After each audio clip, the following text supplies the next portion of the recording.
Being lead designer at Lionhead is actually an interesting job because we have one of the industry design luminaries working here in Peter Molyneux.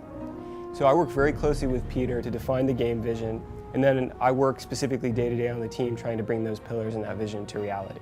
And along the way I work pretty much several times a week with Peter reviewing the game, talking about the game, and trying to execute on both what we want to do and what he is encouraging us to do.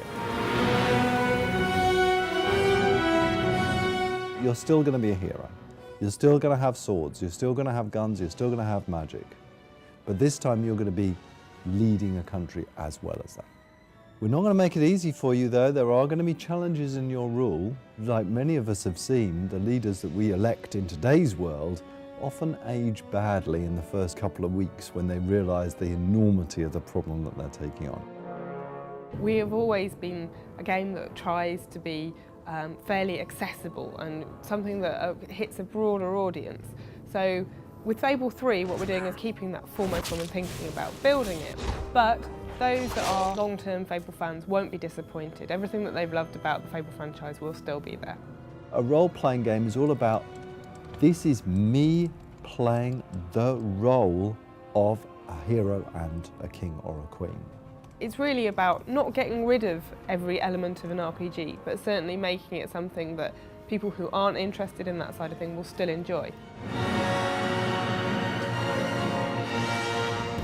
New technology in Fable 3, I think the main thing for me is Simon nodding in the background. The tools are actually a bit slower at the moment, so I probably wouldn't want to talk about that. We've got a real issue with that. Move on. Obviously, with Fable 2, we had a stable code base to work from, so we've mostly been working on new cool things to go and put into the game. One of the things that people have come to expect from Fable is innovation. And in Fable 3, we've really pushed the boat out. We've totally looked at the morph system, thrown it all away, and started again. And the first thing that we've got is something called extreme morphs. Now, these extreme morphs are on an expression. So you're walking along and someone just upsets you. You can press this expression and out of your back appears these huge angel wings. A shaft of light comes down and shines on you. Everyone around you steps back and, oh my goodness, there you're showing your true character off. Aggressive, smile, stern.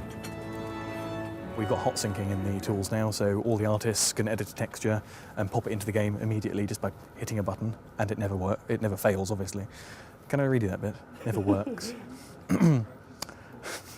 Never works. That's a Freudian slip.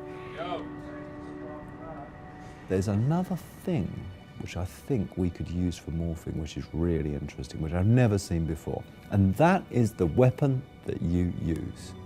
Why not have weapons change as you use them, that adapt themselves visually to your combat style and to your alignment? So imagine, how do you make the evil sword of ages?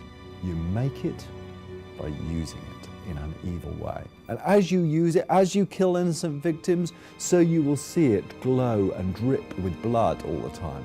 I want everybody in the world to have unique weapons.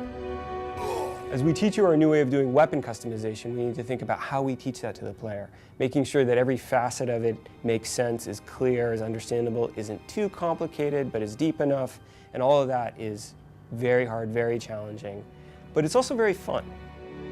More excitingly is with the lighting system.